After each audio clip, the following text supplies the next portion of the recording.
Hi hello வணக்கம். இன்னைக்கு நான் உங்களுக்கு கொண்டு வந்திருக்க படம் ஒரு பக்காவான கிரைம் இன்வெஸ்டிகேஷன் படத்தை தான் கொண்டு வந்திருக்கேன். அப்படி என்னப்பா படம் அப்படின்னு சொல்லி கேட்டீங்கன்னா, இந்த படத்தோட கதையில ஒரு ஹீரோயின் ஒருத்தவங்க இருக்கிறாங்க. சினிமாலெல்லாம் நடிச்சுக்கிட்டு இருக்காங்க. அவங்க திடீர்னு ஒரு நாள் மாயமான முறையில இறந்து போறாங்க. அவங்களோட காதலனும் கூட சேர்ந்தே இறந்துருக்காங்க. ஸோ இவங்க ரெண்டு பேரும் சூசைட் பண்ணிக்கிட்டு இறந்துட்டாங்க அப்படின்னு சொல்லி போலீஸ்காரங்க இந்த கேஸை முடிக்க, நம்ம ஹீரோ இது தற்கொலை கிடையாது, இது ஒரு திட்டமிட்டு செய்யப்பட்ட கொலை அப்படின்னு சொல்லி ஹீரோ சொல்லிட்டு, அதுக்கப்புறம் நம்ம ஹீரோ களத்துல இறங்கி கண்டுபிடிக்கக்கூடிய விஷயங்கள் என்ன அப்படின்னு சொல்லி இருக்கக்கூடிய படம் தான் அதர்வா. தெலுங்குல ரிலீஸ் ஆன ஒரு தரமான ஒரு படம். சோ நம்ம சேனலுக்கு இப்பதான் ஃபர்ஸ்ட் டைமா நீங்க பாக்குறீங்க அப்படின்னா மறக்காம சப்ஸ்கிரைப் பண்ணிடுங்க. பக்கத்துல இருக்க பெல் ஐக்கானை பிரஸ் பண்ணிக்கோங்க. லைக் பண்ணாதவங்க லைக் பண்ணிக்கோங்க, ஷேர் பண்ணாதவங்க ஷேர் பண்ணிக்கோங்க. இப்ப நேரம் படத்தோட கதையை பார்ப்போம். இந்த படத்தோட ஸ்டார்டிங் சீன்ல பயங்கரமா மழை பெஞ்சுக்கிட்டு இருக்கு. அப்ப யாரோ ஒருத்தர் சுத்தியலோட இங்க ஏஜ் நடந்து வந்துருக்காரு. அடியாளுங்களை கூப்பிட்டுக்கிட்டு அப்படியே ஒருத்தரை மாடியில இருந்து கீழே தள்ளி கொலையும் பண்றாங்க. அதுக்கு அடுத்த சீனு இங்க ஒருத்தர் பைக்ல போயிட்டு இருக்காரு இல்லையா, இவரை யாரோ ஃபாலோ பண்ணி வராங்க.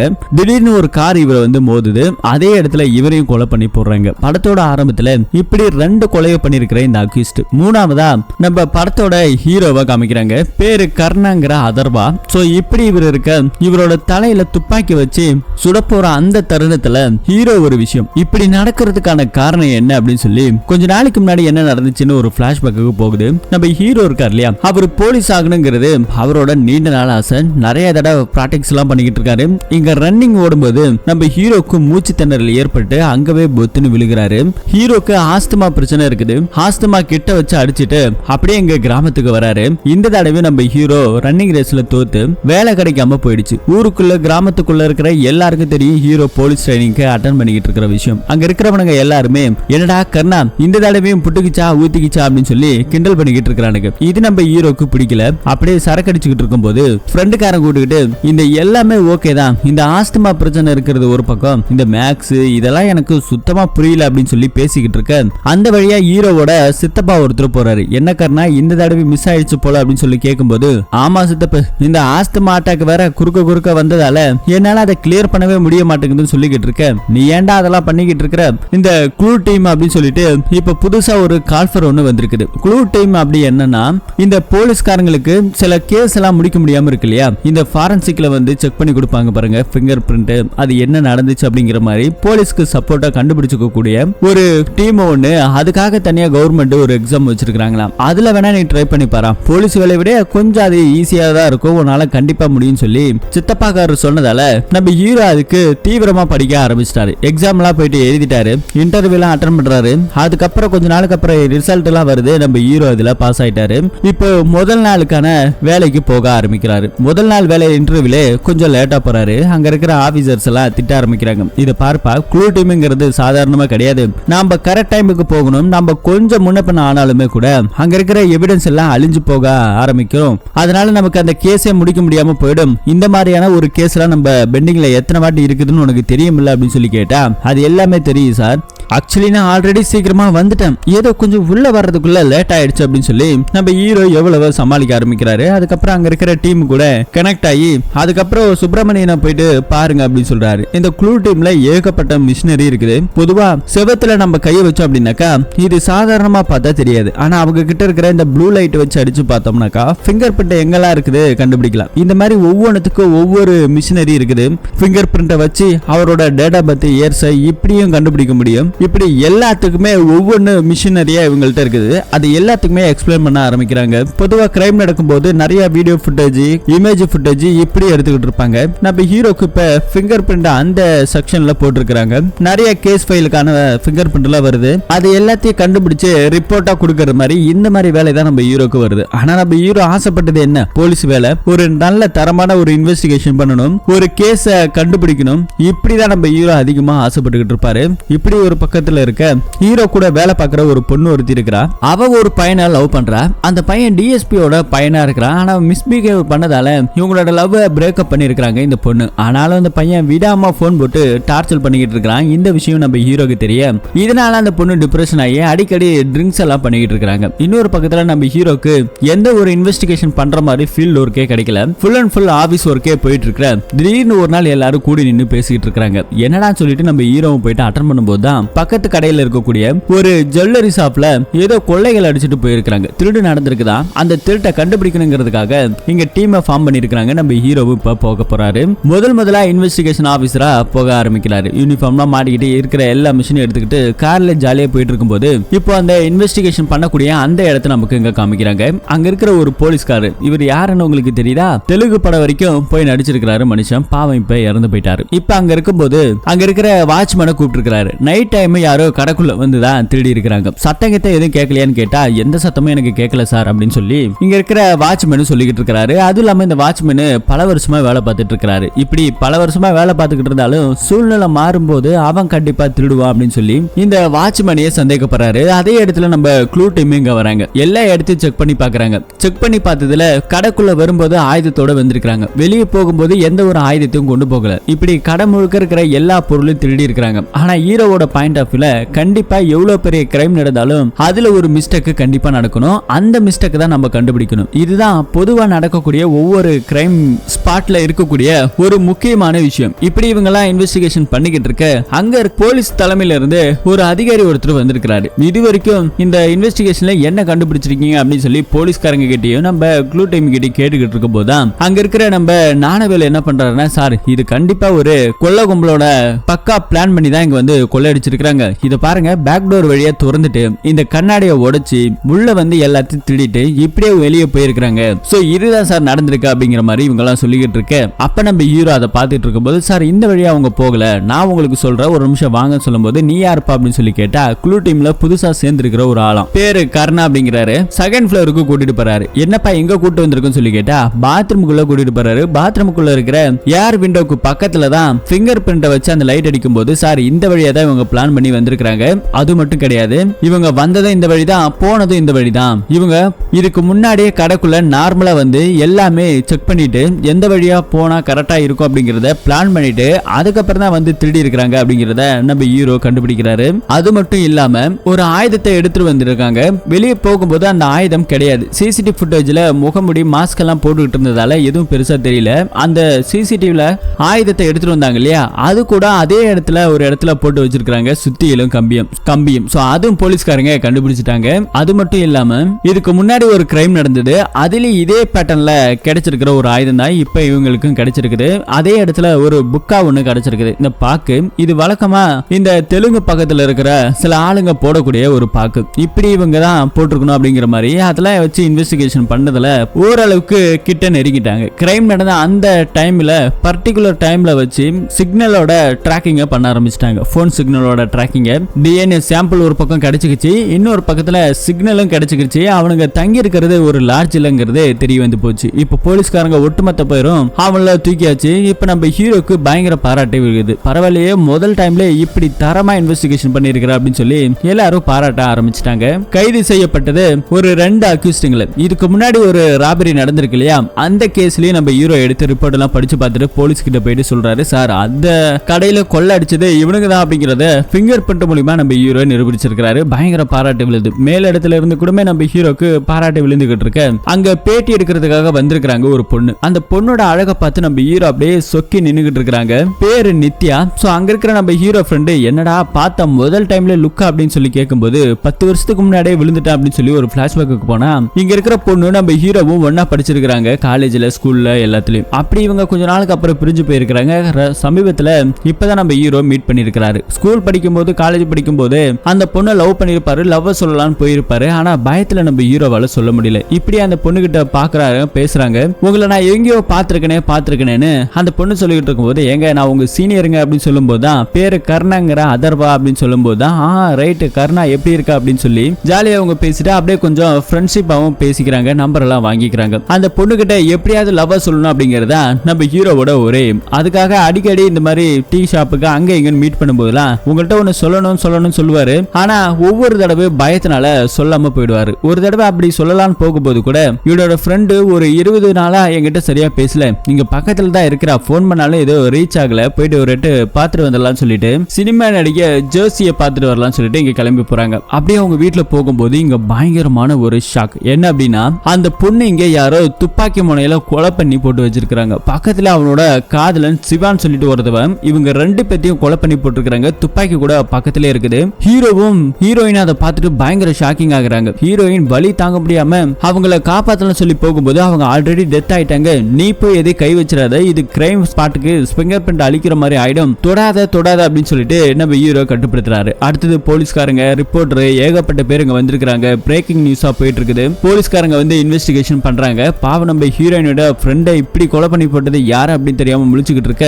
அக்கம் பக்கத்துல இருக்க பிளாட்ஸ் எல்லாம் விசாரிக்க ஆரம்பிக்கிறாங்க. இந்த சிவா லவர் இருக்கா இல்லையா, அந்த பையன் எப்படின்னு சொல்லி கேட்கும்போது நிறைய தடவை அந்த பையன் அந்த பொண்ணை டார்ச்சர் பண்ணுவான் சார். ஒரு தடவை நாங்க பார்க்கும்போது அந்த பொண்ணை நில்லுடின்னு சொல்லி கத்திக்கிட்டே போனா ஒரு பயங்கரமான சைக்கோ பல இருக்கு அப்படின்னு சொல்லி ஒருத்தவங்களும், இன்னொருத்தவங்க அடிக்கடி அந்த பையன் வீட்டுக்கு வருவான், கதவு திறக்கல, கதவு உடைச்சிட்டு உள்ள வருவேண்டி, உன்னை கொண்டு வண்டின்னு சொல்லி மிரட்டினான். சோ ஒருவேளை அவனை கூட இப்படி பண்றதுக்கு வாய்ப்பு இருக்கு சார் அப்படின்னு சொல்லி அக்கம் பக்கத்துல இருக்க பிளாட்ல தங்கி இருக்கவங்களாம் அங்க இருக்கிற போலீஸ்காரங்க கிட்ட சொல்லிட்டு இருக்காங்க. போலீஸ்காரங்க விசாரிச்சதுல இவங்க 2 பேரும் லவ்வர்ஸ் தெரிய வந்தது. இந்த பொண்ணு சினிமால நடிக்கிறது அவன் லவ்வருக்கு பிடிக்கல, பல தடவை சொல்லியே அந்த பொண்ணு கேட்கலன்னு தெரியுது. இதனால அவன் கோபத்துல துப்பாக்கி எடுத்துட்டு வந்து அந்த பொண்ணை சுட்டு கொண்டுட்டு தானும் சுட்டு கொன்னுகிட்டான். இவங்களோட ஃபிங்கர் பிரிண்ட் மட்டும்தான் அந்த துப்பாக்கியில கிடைச்சிருக்குது. குறிப்பா அந்த பையனோட ஃபிங்கர் பிரிண்ட் கிடைச்சிருக்குது. மத்தபடி கொலை பண்ணதுக்கோ இல்ல வெளியாளுங்க யாரோ வந்து கொலை பண்ணதுக்கோ எந்த ஒரு எவிடன்ஸுமே கிடையாது அப்படிங்கிற மாதிரி சொல்லிக்கிட்டு இருக்காங்க. சோ இதனால இந்த கேஸ் அப்படியே மூடப்படுது. இப்ப நம்ம ஹீரோவா அங்க இருக்க வழக்கம் போல நம்ம ஹீரோயின் இவங்க எல்லாரும் டீ ஷாப்ல டீ சாப்பிட்டு இருக்கும்போது ஹீரோயின் பயங்கர அப்செட்டாவே இருக்காங்க. இருந்தாலும் நம்ம ஹீரோ வீட்டுக்கு கூட்டிட்டு வராரு. அப்ப கூட அந்த பொண்ணு என்ன சொல்றானா, இது கொலையே கிடையாது அப்படிங்கிற மாதிரி சொல்றாங்க. எதை வச்சு நீ சொல்ற அப்படின்னு சொல்லி கேட்டா, இல்ல சிவா தான் அந்த பொண்ணை சினிமால நடிக்கிறதுக்கே உதவி பண்ணா, அவன் மூலியமா தான் அந்த பொண்ணு சினிமால நடிக்கவே ஒத்துக்கிட்டா, அப்படி இருக்கும்போது அவன் எப்படி கொலை பண்ணிருக்க முடியும்னு சொல்லும்போது இங்க ஹீரோ டீமுக்கு எல்லாத்துக்கும் பயங்கர ஷாக்கு. நம்ம ஹீரோ என்ன சொல்றாருன்னா, அக்கம் பக்கத்துல நம்ம விசாரிக்கும் போது எல்லாரும் என்ன சொன்னாங்க, அந்த பையன் ஒரு மாறின்னு சொன்னாங்கல்ல, அதுக்கு என்ன அர்த்தம் சொல்லி கேட்டா, இது பாரு அவங்க அப்பப்ப பப்ளிக்ல அப்படிதான் நடிச்சுப்பாங்க, அவன் ரொம்ப நல்ல பையன் அப்படின்னு சொல்லி ஒரு பிளாஷ்பேக்கு போனா அந்த பொண்ணு அழகா இருக்கிறதாவும் ஒரு ஷார்ட் பிலிம்ல நடிக்கும் போது நீயே ஹீரோயினா நடியா அப்படின்னு சொல்லி தான் காதலியே நடிக்க வச்சிருக்கான். அந்த அளவுக்கு நல்லா பயங்கரமா நடிச்சதுல ஏகப்பட்ட ஃபேன்ஸ் வந்திருக்காங்க. அதுக்கு அப்புறமேட்டா தான் இவங்க சினிமால நடிக்கிறதுக்கு நிறைய வாய்ப்புகள் கிடைச்சு சினிமால நடிக்கவும் ஆரம்பிச்சிருக்காங்க. அப்பப்ப இந்த மாதிரி அக்கம் பக்கத்துல சொல்ற மாதிரி இவங்க கதவை லாக் பண்ணிக்குவாங்க. வெளியே நின்னுட்டு தொரடி ப்ளீஸ் டி என்ன இப்படி கத்த வைக்காதே அப்படின்னு சொல்லி ஜாலியா கெஞ்சிருப்பாங்க. இப்படிதான் இவங்க போயிட்டு இருப்பாங்க. செலவுக்கு கூட காசு கொடுக்கிறவன் வண்டியை மாத்து அப்படின்னு சொல்லும்போது கூட சென்டிமெண்ட் அது இதுன்னு பேசிருப்பாரு. ஆனா இது பாக்குறவங்களோட கண் பார்வைக்கு தப்பா தெரிஞ்சிருக்கு இல்லையா. அதே மாதிரி அந்த ஹீரோயின் கூட நடிக்கிற சக நடிகர் ஒருத்தர் இருந்திருக்கிறாரு. இறந்து போன விஷயத்தை டிவில பாத்துக்கிட்டு இருக்கிறாரு. மேல இருக்கிற ஒரு அதிகாரிக்கு நம்ம நானவேல் போன் பண்றாரு. சாரு கிடைச்ச அந்த டெட் பாடியில எந்த ஒரு ஃபிங்கர் பிரிண்ட் எதுவுமே கிடையாது, அது தற்கொலை தான் அப்படிங்கிற மாதிரி இங்க ரிப்போர்ட்டும் கொடுத்திருக்காங்க. இதனால கேஸ் அப்படியே ஓவர் ஆகுது. நம்ம ஹீரோ எல்லாத்தையும் பேசி முடிச்சதுக்கு அப்புறம் போயிட்டு தூங்குறாரு. ஹீரோயின் சொன்னது அவங்க பேசினது இது எல்லாத்தையும் வச்சு பார்க்கும்போது நம்ம ஹீரோக்கு என்னமோ சந்தேகமா வருது. அப்படியே திடீர்னு ஏஞ்சி பாக்குறாரு. அவருக்கு ஒரு மாதிரி அட்டாக் வர ஆரம்பிக்குது. ஆஸ்துமா பிரச்சனை இருக்கு இல்லையா, அந்த கிட்ட வச்சு அடிச்சுட்டு அதுக்கப்புறம் தான் ஃப்ரெண்டை கூப்பிட்டுக்கிட்டு அந்த கிரைம் நடந்த ஸ்பாட்டுக்கு நம்ம போகணும், கண்டிப்பா இது வந்துட்டு ஏதோ ஒரு மர்மம் இருக்கு, அதை நம்ம கண்டுபிடிக்கலாம் சொல்லிட்டு போலீஸ்க்கே தெரியாம இப்ப அந்த இடத்துக்கு போய்கிட்டு இருக்க. இன்னொரு சீன்ல கூட நடிக்கிற சக நடிகர் ஒருத்தர் இருந்தாருன்னு சொன்ன இல்லைங்களா, அவங்கள போயிட்டு போலீஸ்காரங்க இன்வெஸ்டிகேஷன் பண்ண ஆரம்பிக்கிறாங்க. உங்களுக்கு இந்த கொலையில ஏதாவது சந்தேகப்படுற மாதிரி இருக்கான்னு சொல்லி கேட்டா, சாரி நீங்களே சொல்லிட்டீங்க இது ஒரு தற்கொலைன்னு, அதுக்கப்புறம் ஏன் சார் என்ன வந்து கேட்டுக்கிட்டு இருக்கீங்கன்னு சொல்லி அங்க இருக்கிற ஹீரோ பேசிக்கிட்டு இருக்க. அதுக்கப்புறம் அவங்களும் அங்க இருந்து கிளம்ப ஆரம்பிக்கிறாங்க. கிளம்பும் போது அந்த ஆளு ஒரு மாதிரி யோசிச்சுக்கிட்டு இருக்கான். யோசிச்சுட்டு இருக்கும் போதுதான் கூட நடிச்சிட்டு இருந்தாலே அந்த ஆளு இந்த பொண்ணு மேல ஒரு ஆசை ஒண்ணு வந்திருக்குது. வெளியில எல்லாரும் நம்ம கியூட் கப்பல் அப்படிங்கிற மாதிரி பேசிக்கிட்டு இருக்காங்க. அது நிஜத்திலே நடக்கணும்னு சொல்லி அந்த பொண்ணை கட்டிப்பிடிக்கும் போது நீ இவ்வளவு கேவலமானவனு எனக்கு தெரியாதுன்னு சொல்லி தள்ளி விட்டுட்டு போயிருக்கான். சோ அதை இவன் இங்க யோசிச்சு பாத்துக்கிட்டு இருக்கான். சோ இவனை ஏதோ பண்ணிருப்பானோ அப்படிங்கிற மாதிரி ஒரு சந்தேக பார்வையில இங்க நமக்கு காமிக்கிறாங்க.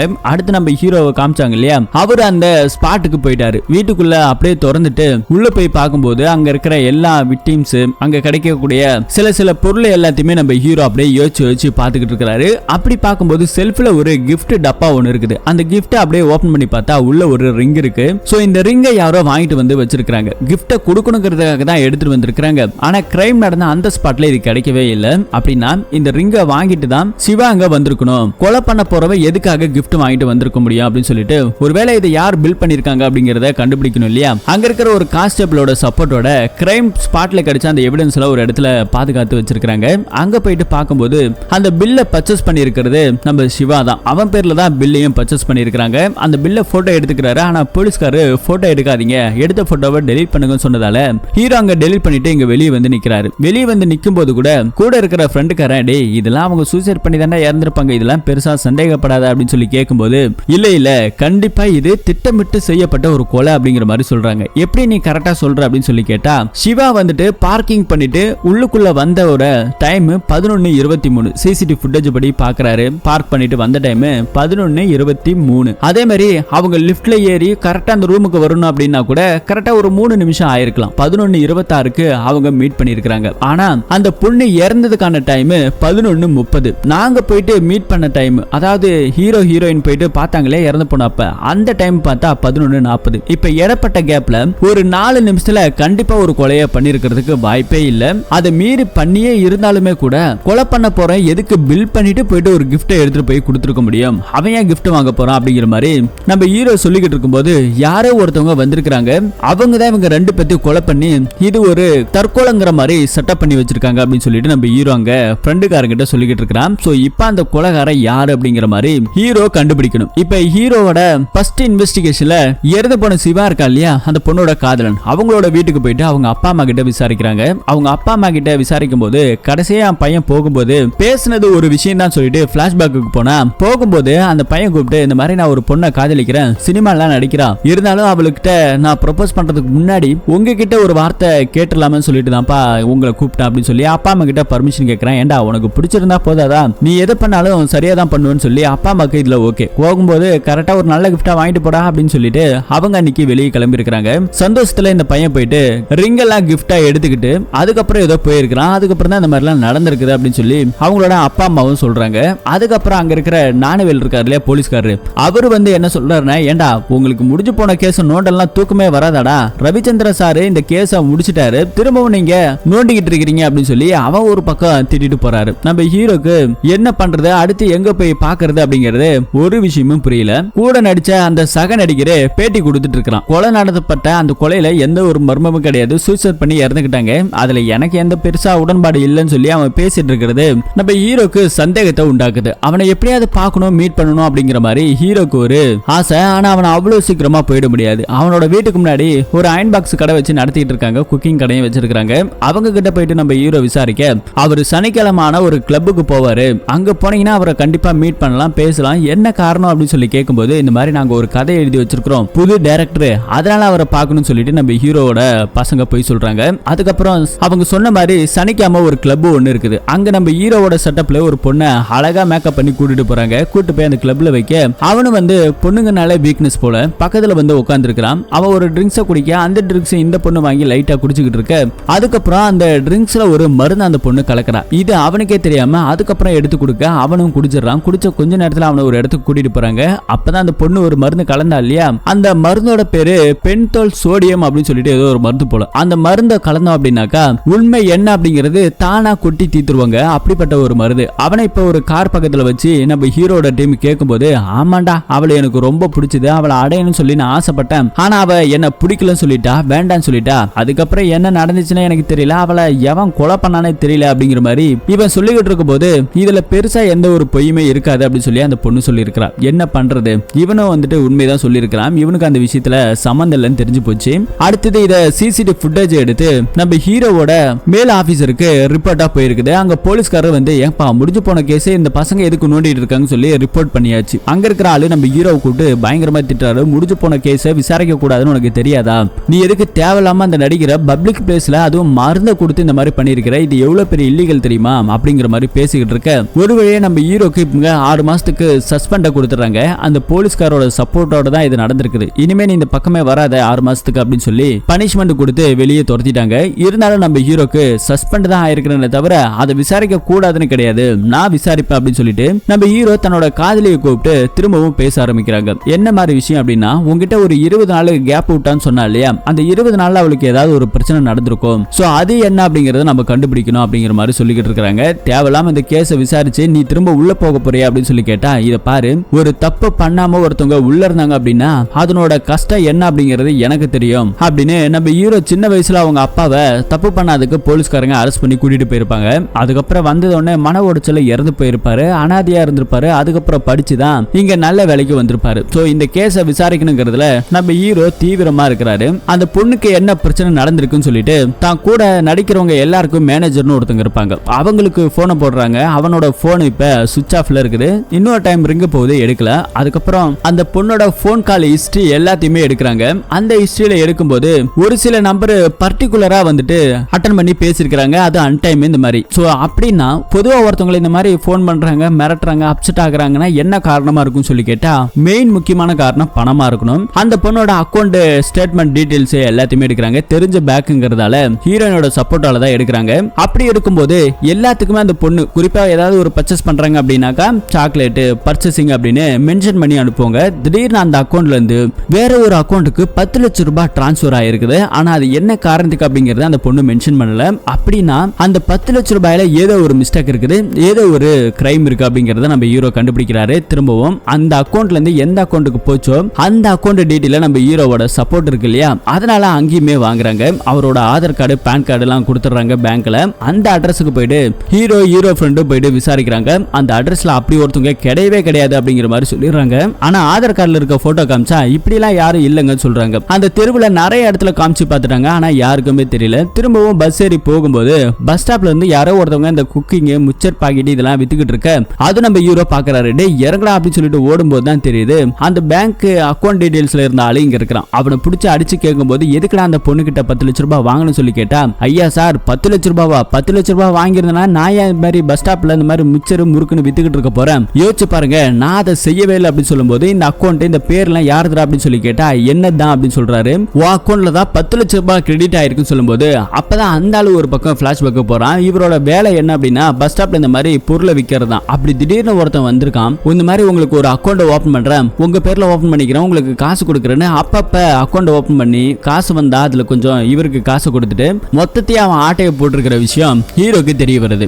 எந்த இடத்துல நீங்க மீட் பண்ணிக்கீங்கன்னு சொல்லி கேட்கும்போது ஒரு ஹைவே இருக்கு, அந்த ஹைவே சென்டர்ல மீட் பண்ணிக்குவாங்க. அப்படி ஒரு இடத்துல சிசிடிவி ஃபுட்டேஜ் இருக்குது. அந்த சிசிடிவி ஃபுட்டேஜ் எடுத்து ஹீரோவோட ஆபீஸ்ல கொடுத்து இந்த மாதிரி டிராபிக் சிசிடிவி ஃபுட்டேஜ் வச்சு ஒரு 6 மாசத்துக்கு முன்னாடி இந்த ஒரு ஆள் இருந்திருக்கான்னு சொல்லி நடந்த கதை எல்லாத்தையும் சொல்லி பார்க்க முடியுமா சொல்லி கேட்டா டிராபிக் ஃபுட்டேஜ் பொறுத்த வரைக்கும் 6 மாசத்துக்கோ 3 மாசத்துக்கோ ஒரு தடவை எரேஸ் ஆயிடுமா, திரும்பவும் அதை பார்க்க முடியாது அப்படிங்கிற மாதிரி சொல்றாரு. இதனால இதுக்கு வாய்ப்பு கிடையாது. வேணும்னாக்கா நீங்க ஒரு பேங்க்ல தானே காசு எடுத்தாங்கன்னு சொன்னீங்க, பேங்க்ல சிசிடிவி ஃபுட்டேஜ் இருக்கும், பேங்க்ல போயிட்டு பார்க்கலாம்னு சொல்லி கேட்டா நல்ல ஐடியான்னு சொல்லிட்டு திரும்பவும் பேங்க்குக்கு போறாங்க. ஆனா பேங்க்குக்கு போகும்போது கூட அந்த ஆளை என்ன பண்ணிருக்காருன்னா வெளியே நின்று எல்லாத்தையும் ஃபுல் பண்ணி இந்த ஆளை மட்டும் தான் உள்ள அனுப்பியிருக்கிறான், அவன் உள்ளவே வரல. சோ இதுலயுமே இவங்களுக்கு பயங்கரமான ஏமாற்றம். ஃபேஸ ஒரு தடவை கூட அவன் திருப்பி இந்த பக்கம் காட்டவே இல்லை. சிசிடிவி ஃபுட்டேஜ் இருக்குங்கிற விஷயம் அவனுக்கு தெரிஞ்சிருக்குது. பக்காவா பிளான் பண்ணி தான் எல்லாத்தையும் பண்ணிருக்கான். ஆப்போசிட்ல ஜூம் பண்ணி பார்க்கும்போது எதிர்த்த போல ஒரு டிவி சேனல்ல ஏதோ ஒரு ஷூட்டிங் ஒன்று நடத்திருக்காங்க. அந்த ஷூட்டிங் ஃபுட்டேஜ்ல இவனோட ஃபேஸ் தெரிஞ்சிருக்கும் இல்லையா அப்படின்னு சொல்லிட்டு அந்த டிவி சேனலுக்கு இப்ப போறாங்க. அங்க போயிட்டு பார்க்கும்போது அந்த ஃபுட்டேஜ் எல்லாம் கொடுக்குறாங்க. அதுல அவனோட ஃபேஸ் கிட்ட தெரியுது. ஹீரோவோட லவர் இருக்கா இல்லையா, அவ ரிப்போர்ட்டரா தானே இருக்கா, அவளுக்கு போட்டோ அனுப்பி இதை நீ பாத்திருக்கியா அப்படின்னு சொல்லி கேட்டா இல்லன்றாங்க. இறந்து போன பொண்ணோட வீட்டுக்கு போன் பட்டு இவனை பாத்திருக்கீங்கன்னு சொல்லி கேக்குறாங்க, அவங்களும் இல்லன்றாங்க. இறந்து போன சிவா இருக்கா இல்லையா, அவங்க வீட்டுக்கு அனுப்புறாங்க. இப்படி யாருக்குமே தெரியல, கூட இருக்கிற ஃப்ரெண்ட்ஸுக்குமே தெரியல. அப்படின்னா இவ யாரோ புதுசா ஒரு ஆளா தான் இருக்கிறான் அப்படின்னு சொல்லிட்டு ஹீரோவோட ஆபீஸ்க்கு ஆனா போக கூடாது, சஸ்பெண்ட்ல இருக்காரு. நைட் டைம்ல போயிட்டு அங்க இருக்கிற பையன் கிட்ட இவனோட போட்டோ கொடுத்து மேட்ச் பண்ணி பாரு அப்படிங்கிற மாதிரி சொல்றாங்க. இதுக்கு முன்னாடி ஏதாவது கிரைம் லைவ் இருந்திருந்தான் அப்படின்னாக்கா ஈஸியா மேட்ச் ஆயிடுன்னு சொல்லி அவங்க பேசிட்டு இருக்க லைட் போடுற சத்தம் யாருன்னு பார்த்தா மேலதிகாரி இங்க வந்துட்டாரு. உன்னை உள்ளுக்குள்ளே வரக்கூடாதுன்னு உனக்கு நான் சொல்லியிருக்கிறேன், எதுக்கு வந்த, உன்னை சஸ்பெண்ட் தானே பண்ணிருக்கிறேன், இவ்வளவு கேவலமா நடந்துக்கிற அப்படின்னு சொல்லி திட்டிக்கிட்டு இருக்கிறாரு.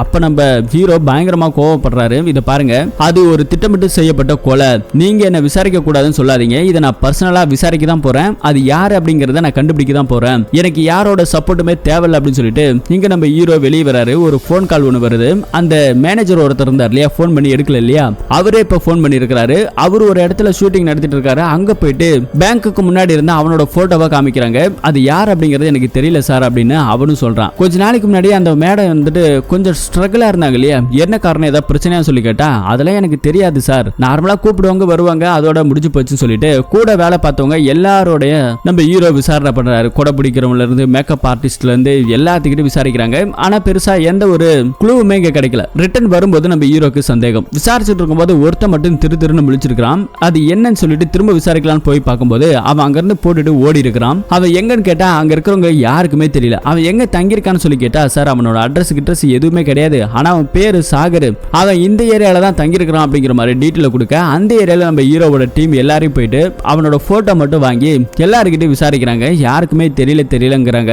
அப்படி ஒரு பக்கம் நம்ம ஹீரோ டயர்ட் ஆகி நின்னுகிட்டு இருக்க ஒருத்தவன் பைக்ல வந்து இறங்குறான். யாருடான்னு பார்த்தா அந்த பேங்க்குக்கு முன்னாடி ஒருத்தர் தான் பாருங்க, அவன் தான் இங்க வந்திருக்கான். ஹீரோ போயிட்டு அவனை பிடிச்சு பயங்கரமா அடிக்கிறாங்க. யாடா நீ என்ன ஏன்டா அடிக்கிறன்னு சொல்லி கேட்கும்போது, ஏண்டா ஜோசியை எதுக்காகடா 10 லட்சம் ரூபாய் பணம் வாங்கின, எதுக்காகடா கொலை பண்ணி சொல்லி கேட்கும்போது தள்ளி விட்டுட்டு அவன் வேகமா ஓட ஆரம்பிக்கிறான். நம்ம ஹீரோ அவனை பிடிக்கிறதுக்காக ஓடும்போது ஹீரோக்கு ஆஸ்துமா பிரச்சனை இருக்கு இல்லையா, திடீர்னு அட்டாக் வந்துருச்சு. அதுக்கப்புறம் அங்கேயே பத்துன்னு விழுகிறாரு. அதுக்கப்புறம் ஹாஸ்பிட்டலுக்கு அட்மிட் பண்ணதுக்கு அப்புறம் டிஸ்சார்ஜ் ஆகி இங்க வீட்டுக்கு வந்திருக்கிறாரு. ஹீரோவோட கூட இருக்கிற ஃப்ரெண்ட்ஸுகளுக்கு ஒரு போன் கால் வருது. பக்கத்து வீட்டுல இருக்கக்கூடிய ஒரு வீட்டுல ஏதோ திருட்டு நடந்துருச்சாம். அதனால ஒரு 3 பேத்தை அரெஸ்ட் பண்ணி இருக்காங்க அப்படிங்கிற மாதிரி தகவல் கிடைச்சு அங்கிருந்து அவங்க கிளம்பி போறாரு. அதே இடத்துக்கு அந்த 3 பேத்தி காமிக்கிறாங்க. போலீஸ்காரங்க போட்டு பொலன்னு பொழந்திருக்கானுங்க. சார் நாங்க திருடவே இல்லை சார், திருடவே இல்லை சார் அப்படின்னு அவனுங்க சொல்லிக்கிட்டு இருக்காங்க. திரும்பி நாங்க வருவோம், திரும்ப ஒத்துக்கல அப்படின்னு வச்சுக்கோ, வேற மாதிரி இருக்குண்டா அப்படின்னு சொல்லிட்டு போறாங்க.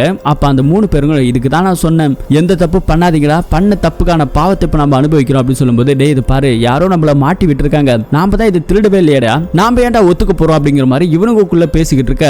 ஒழுங்கா ஒத்துக்கங்க, இல்ல அப்படின்னாக்கா நீங்க செத்துருவீங்கன்னு சொல்லி மிரட்டிட்டு இருக்கும்போது யாரான்னு பார்த்தா நம்ம ஹீரோ தான் வந்திருக்காரு. ஆக்சுவலி நம்ம ஹீரோ என்ன பண்ணிருக்காருன்னா, அந்த தொப்பி போட்டவனை அடிச்சுட்டு அவன் அங்கிருந்து தப்பிச்சு ஓடனா இல்லையா, அதுக்கப்புறம் நம்ம ஹீரோ என்ன பண்ணிருக்காருன்னா, அவன் பைக் நிறுத்தினா அதே மேலதான் அவன் தங்கியிருப்பான். அவன் சிகரெட் குடிச்சிருப்பாட்டா, அது சிகரெட் துண்டு அவனோட கேப் ஓடும்போது கீழே விழுந்திருக்கும். அது எல்லாத்தையும் எடுத்துட்டு போயிட்டு பக்கத்து வீட்டுல இவரை ஆட்டையை போட்டுட்டு அதுக்கு எவிடன்ஸா ஹீரோவை செட் பண்ணிட்டு வந்துட்டாரு. இப்படிதான் போலீஸ்காரங்க பிடிச்சிருக்காங்க. இந்த விஷயத்தை எல்லாத்தையும் சொல்லும்போது ஒழுங்கா உண்மையை சொல்லிடுங்க, இறந்து போன அந்த நடிகைக்கு உங்களுக்கு என்ன சம்பந்தம், உண்மையை சொல்றீங்களா இல்ல அடுத்தது கொலை கேஸ் கொள்ளை கேஸ் இப்படின்னு உங்க மேல கேஸ் மேல கேஸ் போட்டுக்கிட்டே இருப்பான். உன் குடும்பம் வரைக்கும் டிஎன்ஏ சாம்பிள் வச்சு இழுப்பண்டா அப்படின்னு சொன்னோடனே அவனுங்க பயந்துகிட்டு எல்லா உண்மையும் சொல்லிடுறேன் சார்னு சொல்லிட்டு ஒரு பிளாஷ்பேக்கு போறானுங்க. இவனுங்க ஆல்ரெடி எல்லாரும் தனித்தனியா ஒரு வேலை பாக்குறானுங்க. கிடைக்கிற வருமானம் இவங்களுக்கு பத்தல, சரக்குக்கு சைடிஸ்க்குமே சரியா போகுது. இதுல ஒருத்தவன் கேரவேன்ல வேலை பார்க்குற ஒரு ஆளு, இன்னொருத்தவன் கேரவேனை கிளீன் பண்ற ஒருத்தவன், இன்னொருத்தவன் எலக்ட்ரிஷியனும் கொடை பிடிக்கிறவன் அப்படின்னு எல்லாரும் இவனுங்க சினிமா ஸ்பாட்ல வேலை பார்க்குற ஒரு ஆளுங்க தான்.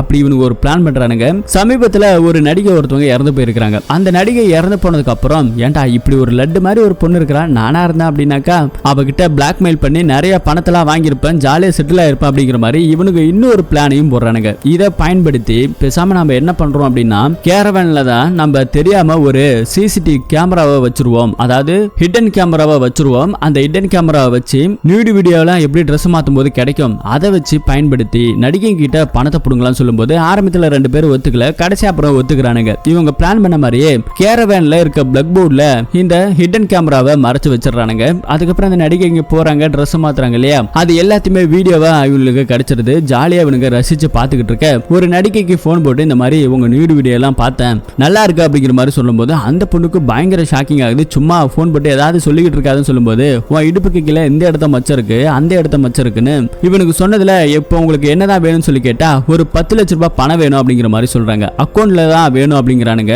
கூட இருக்கிறவனுங்க ஏன்டா அக்கௌண்ட்ல வாங்கினா மாட்டிக்க மாட்டோமாடான்னு சொல்லி கேட்டா அதுக்கும் பக்கான பிளான் இருக்குது. முன்ன பின்ன தெரியாத ஒரு நபரோட பேர்ல அக்கௌண்ட் ஓபன் பண்றோம், அந்த அக்கௌண்ட்ல காசை போட்டு அவளே எடுத்து கொடுக்க சொல்லுவோம், அவனுக்கு கொஞ்சம் கமிஷன் கொடுத்துருவோம், இதனால நாம மாட்ட மாட்டோம் அவன் தான் மாட்டுவான் அப்படிங்கிற மாதிரி பக்காவான பிளானோட தான் இது எல்லாமே செயல்பட்டு இருக்குது. அப்படிதான் அந்த ரோட்ல மிச்சர் விற்கிறவரை கூப்பிட்டு வந்து அவரோட அக்கௌண்ட்ல பணத்தை போட்டு எடுத்திருக்கிறானுங்க. இது அடுத்தடுத்துன்னு போயிருக்குது. கடைசியா இது ஜெஸ்ஸிக்கும் நடந்திருக்குது, இறந்து போன நடிகைக்கு நடந்திருக்குது. 10 லட்சம் ரூபாய் பணத்தையும் கொடுத்திருக்காங்க. ஆனா கொலையை நாங்க பண்ணல, கொலையை யார் பண்ணாங்கன்னு எங்களுக்கு சத்தியமா தெரியல அப்படிங்கிற மாதிரி இவன் ஒரு பக்கம் சொல்லிக்கிட்டு இருக்கான். ஹீரோக்கு தலையே வெடிச்சு போகுது, என்ன பண்றது ஏது பண்றதுன்னு ஒண்ணும் புரியல. திரும்பவும் அந்த சிசிடிவி ஃபுட்டேஜை எடுத்து பார்த்துக்கிட்டே இருக்கிறாரு. அப்படி பார்க்கும்போது கிரைம் நடந்த ஸ்பாட்ல அவர் வண்டியை விட்டுட்டு ஒரு பைக்கிய சுத்திக்கிட்டே கையில எடுத்துட்டு போயிருப்பாரு. ஆனா கடைசியில கிரைம் நடந்த அப்பயும் சரி, நம்ம ஹீரோ அந்த ரூமுக்கு போனப்பையும் சரி, அந்த கீ செயின் மட்டும் கிடைக்கவே இல்லை. அப்படின்னா அந்த கீ செயின்ல ஏதோ ஒண்ணு இருக்கு அப்படிங்கறத நம்ம ஹீரோ கண்டுபிடிக்கிறாரு. போலீஸ் கிட்ட போயிட்டு சொல்றாரு அந்த ரவிச்சந்திரன் கிட்ட. அவரு பயங்கரமா திட்டுறாரு, என்னோட சர்வீஸ்ல நான் எந்த கேஸுமே பெண்டிங்ல வச்சதில்ல, நீ தான் இப்ப தேவையில்லாம குட்டையை குழப்பிக்கிட்டு இருக்குன்னு சொல்லும்போது முடிஞ்சு போன கேஸ் அது இதுன்னு பயங்கரமா சத்தம் போட்டு இருக்காங்க நானவேலும் ரவிச்சந்திரனும். அப்ப நம்ம ஹீரோ ஆமா நீங்க இப்படி ஒரு கேஸ் கூட பெண்டிங் இல்லாத காரணம் என்ன, ஏதாவது ஒரு காரணத்தை சொல்லி கேஸ் ஈஸியா முடிச்சிடுறீங்க, இது திட்டமிட்டு செய்யப்பட்ட ஒரு கொலைங்கிறத நான் அப்பல இருந்து சொல்றேன், கேட்க மாட்டீங்க விசாரிக்க மாட்டீங்க அப்படின்னு சொல்லி பயங்கரமான சண்டை நடக்குது. ஹீரோவை பிடிச்சி வெளியவே தள்ளி விட்டுறானுங்க. ஹீரோ அப்படியே சோகத்துல தனியா நடந்து வந்துட்டு இருக்காரு. அப்ப திடீர்னு பார்த்தா ஒரு கார் வந்து நம்ம ஹீரோவை தூக்கி போட்டு போகுது. ஒரு இடத்துல கட்டி வச்சு பயங்கரமா அடிக்கிறாங்க நம்ம ஹீரோவை. அதே இடத்துல படத்தோட ஆரம்பத்துல 2 கொலை பண்ணாலே ஒருத்தவன் அவனை இங்க நமக்கு காமிக்கிறாங்க. ஹீரோவை கொலை பண்ணலாம் சொல்லி வரும்போது ஆஸ்துமா கிட்ட வச்சு அடிச்சுட்டு நம்ம ஹீரோ அடுத்தது கூட இருக்கிற எல்லாத்தையும் போட்டு தும்சம் பண்ண செய்ய ஆரம்பிக்கிறாரு. எல்லாத்தையும் அடிச்சு போட்டு உட்கார்ந்து இருக்கும்போது ஒரு போன் கால் அவனுக்கு வருது. அந்த போன் கால் அட்டன் பண்ணி அப்படியே சைலண்டா காதுல வைக்கிறாரு. அத பண்ணது அந்த நானவேல் போலீஸ்காரர் தான். என்னடா அந்த கரனை முடிச்சிட்டியா, அவன் கதையை கொலை பண்ணிட்டியா அப்படின்னு கேட்கும்போது தான் அடுத்தது அந்த போலீஸ்கார நம்ம ஹீரோவோட டீம் கைது பண்ணி கூட்டு வராங்க. அவங்களுக்கு இந்த சோடியம் மருந்து தான் கொடுக்குறாங்க, உண்மையை கக்கறதுக்கான மருந்தை கொடுக்குறாங்க. அப்படி அந்த மருந்து கொடுக்கும்போது தான் அவன் எல்லா விஷயங்களும் சொல்ல ஆரம்பிக்கிறான். என்ன அப்படின்னா, ரகுவீர் சந்திரா அப்படின்னு சொல்லிட்டு ஒருத்தவன் இருக்கிறான், மிகப்பெரிய பிசினஸ் மேனு. இவனோட மெயின் பிசினஸ் என்ன அப்படின்னா, இங்க இருக்கக்கூடிய நாட்டுல பூமிக்கு அடியில பல ஆயிரம் கிலோமீட்டருக்கு பள்ளத்தை தோண்டி அதுல இருக்கக்கூடிய கனிம வளங்களையும் ஆயில் அப்படிங்கிற சில விஷயங்களை பைப் லைன் மூலமா எடுக்கிறது தான் இவனோட மெயின் பிசினஸா இருக்குது. இது இப்படி நாட்டுக்குள்ள இம்ப்ளிமெண்ட் பண்ணக்கூடாதுன்னு 1000 தடைகள் இருந்தாலும் பணத்தை கொடுத்து எல்லா அதிகாரிகள்கிட்ட சைனை வாங்குறான். இப்படி இவனுக்கு தொலை போட்டு ஆயில எடுக்கிறதால சுட்டு வட்டார இருக்கிற ஒரு இடத்துல கூட ஒரு புல்லு பூண்டு கூட முளைக்காது. அந்த அளவோட இதனோட எஃபெக்ட் இருக்கும். இருந்தாலும் இவனை எதிர்த்து யாராவது கேள்வி கேட்டாங்கன்னா அவங்கள கொலை பண்ணிடுவான். இப்படி இருக்கும்போது இவனுக்கு எதிராக ஒருத்தவர் எல்லா எவிடன்ஸும் கிரியேட் பண்ணியிருக்கிறாரு, வினோத் இன்வெஸ்டிகேஷன் ஆபீசர்னு ஒருத்தர். அவரையுமே இவனுங்க படத்தோட ஆரம்பத்தில் ஒரு கொலை பண்ணி மாடியில இருந்து தள்ளி விட்டுருவாங்க பாருங்க, அவங்கள காமிச்சிருக்காங்க. அதுக்கப்புறம் இந்த விஷயம் தெரிஞ்சுக்கிட்டு ரெண்டாவதா ஒருத்தர் இருக்கிறாரு, மல்லி அர்ஜுனன். சோ அவர் இன்வெஸ்டிகேஷன் பண்ணும்போது அவரையுமே காரை வச்சு அடிச்சு கொலை பண்ணிட்டானுங்க. ஆனா அவங்க கிட்ட ஒரு முக்கியமான எவிடன்ஸ் இருந்தது. அந்த எவிடன்ஸ் எங்க போச்சு அப்படிங்கிறது எங்களுக்கு தெரியல. ஆனா அதுக்கப்புறம் தான் எனக்கு ஒரு விஷயம் புரிய வந்ததுன்னு திரும்ப பிளாஷ்பேக்ல அந்த மல்லி அர்ஜுனன் ஃபர்ஸ்ட் இறந்தாரு இல்லையா, மாடியில இருந்து தள்ளி விட்டாங்க பாருங்க, அன்னைக்கு அவரை கொலை பண்றதுக்காக இந்த டீம் வந்திருக்கும். அப்ப நம்ம வினோத் அந்த நடிகையோட காதல என்ன பண்ணிருப்பானா, பைக் ரிப்பேர் ஆகி அந்த இடத்துல நின்று இருக்கும். தெரிஞ்ச வீடுங்கிறதால பைக்கை விட்டுட்டு சாவியை அவர்கிட்ட கொடுத்திருப்பாங்க. இந்த அக்யூஸ்டுங்களா அங்க கீழே இருக்கிறத பார்த்துட்டு அந்த சாவி வந்துட்டு ஒரு பென்டிரைவர் டைப்ல இருக்கும், நம்ம வினோத் கொடுத்த சாவி. அது பென்டிரைவர் கீ இருக்கிறதால அதுல இந்த எவிடன்ஸ் எல்லாத்தையும் காப்பி பண்ணி அங்க செவத்துல மாட்டிருப்பானுங்க. அதுக்கப்புறம் நீங்க வில்லனுங்க வந்து அடிச்சு கொலை பண்ணி போட்டுட்டு அதை எல்லா இடத்துலயும் தேடி இருப்பானுங்க, லேப்டாப்பை எடுத்துட்டு போயிருப்பானுங்க. அதுக்கப்புறம் நம்ம வினோத் வந்துட்டு கீயை இங்க இருந்து எடுத்துட்டு போயிருப்பாரு. அந்த கீழே பென்டிரைவ் டைப்ல இருக்கு இல்லையா, இவரோட கொலைக்கு பின்னாடி ஏதாவது இருக்குமான்னு சொல்லிட்டு அந்த பென்டிரைவரை போட்டு பாக்குறாரு. அதுல இந்த ஆயில் பத்தின பிசினஸ் பத்தின A to Z கொலை பண்ண டீடைல் வரைக்குமே அதுல இருக்குது. அந்த ஆளு காப்பி பண்ணி வச்சுட்டு போயிருக்காரு. இப்படிப்பட்ட ஒரு கிரைமை பண்ணிருக்காங்கன்னு சொல்லிட்டு இவர் என்ன பண்ணிருக்காருன்னா, வினோத் நானவேலு போலீஸ்கார போயிட்டு கூப்பிட்டு இந்த மாதிரி ஒரு எவிடன்ஸ் இருக்கு, இறந்து போனவர் என்னோட பென்டிரைவ்ல ஏத்தி வச்சுட்டு போயிருக்காருன்னு சொல்லி அந்த பென்டிரைவரை இவர் கையில கொடுத்திருக்காரு. கசாப்பு கடைக்கு ஆடு தலை கொடுத்த மாதிரி இவரே போயிட்டு வாண்டடா கொடுத்துட்டாரு. ஏன் அப்படின்னா, நிறைய தடவை ஷூட்டிங் எடுக்கிறதுக்காக பர்மிஷன்லாம் இவர் கொடுத்திருப்பாரு. ரொம்ப நேர்மையான போலீஸ்காரு காசுலாம் வாங்கியிருக்க மாட்டாரு அப்படின்னு நினைச்சுதான் இதை இவர்கிட்ட கொடுத்துட்டு போயிருப்பாரு. ஆனா இந்த 4 பேருமே அவனுக்கு கூட சேர்ந்த ஒரு கூட்டாளிங்க தான். இதனால இவனுக்கும் இந்த விஷயம் தெரிஞ்சிருச்சு, இவனை போட்டு தள்ளுங்கிறதுக்காக தான் அதே அடியாளுங்க இவங்க 2 பேரும் கிஃப்ட் கொடுத்து வீட்டுல இருக்கும்போது ஜாலியா இருக்கும்போது இவனுக்கு துப்பாக்கி எடுத்துட்டு வந்து சுட்டு கொலை பண்ணிருக்காங்க. 2 பேத்தையும் சுட்டு கொலை பண்ணிட்டு துப்பாக்கியை அப்படியே இவனோட கையில வச்சு ஃபிங்கர் பிரிண்ட் மேட்ச் ஆகாத மாதிரி இவங்க பண்ணிட்டு போயிருப்பாங்க. சோ துப்பாக்கி சுடும்போது சத்தம் கேட்காத அளவுக்கு சைலன்ஸையும் மாட்டிருப்பாங்க. இப்படிதான் இந்த கொலை நடந்துச்சு அப்படிங்கறத இங்க நானவேலு உண்மை எல்லாத்தையும் கக்கிட்டான். அடுத்தது போலீஸ்காரங்களா வந்து நானவேலையுமே அரெஸ்ட் பண்ணிட்டாங்க. அதுக்கப்புறம் அந்த கொலையை பண்ண அந்த அக்யூஸ்ட்ல இருந்து இந்த பெரிய பிசினஸ் இம்ப்ளிமெண்ட் பண்ணணும்னு ஆசைப்பட்டான் பாருங்க, ரகுவீர் சந்திரா, அவனையுமே சேர்த்து அரெஸ்ட் பண்ணிட்டாங்க. இப்ப எல்லாத்தையும் கைது பண்ணி இந்த கேஸ் வந்துட்டு ஒரு கொலை கேஸ் அப்படிங்கறத கொலை பண்ணவங்களுக்கு தண்டனையுமே வாங்கி கொடுத்துட்டாரு நம்ம ஹீரோ. இதனால நம்ம ஹீரோவை நல்லா பாராட்டா செய்யறாங்க. அதுக்கப்புறம் திரும்ப தன்னோட காதல சொல்லலாம்னு போகும்போது திரும்ப ஒரு போன் கால், ஒரு இன்வெஸ்டிகேஷன் பண்றதுக்காக ஒரு இடத்துல ஏதோ கொலை நடந்ததுன்னு சொல்லி கூப்பிடுறாங்க. அங்க போய் பார்த்தாதான் ஹீரோக்கு பயங்கரமான ஷாக்கிங். ஹீரோ கூட வேலை பார்க்கிற சாரான ஒரு பொண்ணு இருந்தா இல்லையா, அந்த பொண்ணை யாரோ கொடூரமான ரொம்ப கொடுமையான தலையெல்லாம் வெட்டி ஏதோ கொலை பண்ணி போட்டு வச்சிருக்கானுங்க. இது யார் அப்படிங்கறத கண்டுபிடிக்க முடியல. ஆனா கூட இருக்கிறவங்க எல்லாருமே அந்த டிஎஸ்பி ஒருத்தவன் இருந்தா இல்லையா, டிஎஸ்பியோட பையன், அவன் தான் லவ் பண்ணிட்டு இருந்தான், டார்ச்சர் பண்ணிட்டு இருந்தான், அவன் தான் இப்படி எல்லாம் பண்ணிருக்கணும் அப்படின்னு சொல்லி ஃப்ரெண்டுக்காரங்க சொல்லிக்கிட்டு இருக்க அப்படியே ஒரு கண்ணாடியில I am coming for you Atharva அப்படின்னு சொல்லிட்டு மென்ஷன் பண்ணிருக்குது. இதை நம்ம ஹீரோ பார்க்கும்போது இந்த கொலையை அவன் பண்ணல, என் பேரை எல்லாத்தையுமே கர்ணான்னு சொல்லி தான் கூப்பிடுவாங்க, அதர்வான்னு சொல்லி கூப்பிடுனா அவன் ஒருத்தன் தான் அப்படிங்கிற மாதிரி சொல்லிட்டு பார்ட் 2க்கான லீடை கொடுத்து படத்தோட கதையை முடிச்சிருக்காங்க. இந்த படத்தோட கதை எப்படி இருக்கு அப்படிங்கறத கமெண்ட்ல நீங்க சொல்லுங்க. நம்ம சேனலை ஃபாலோ பண்ணாதவங்க ஃபாலோ பண்ணி வைங்க. மறக்காம நம்ம வீடியோக்கு லைக் கொடுத்து அப்பப்போ பாருங்க. மீண்டும் ஒரு நல்ல படத்தோட கதையில திரும்பவும் சந்திப்போம். தேங்க்யூ.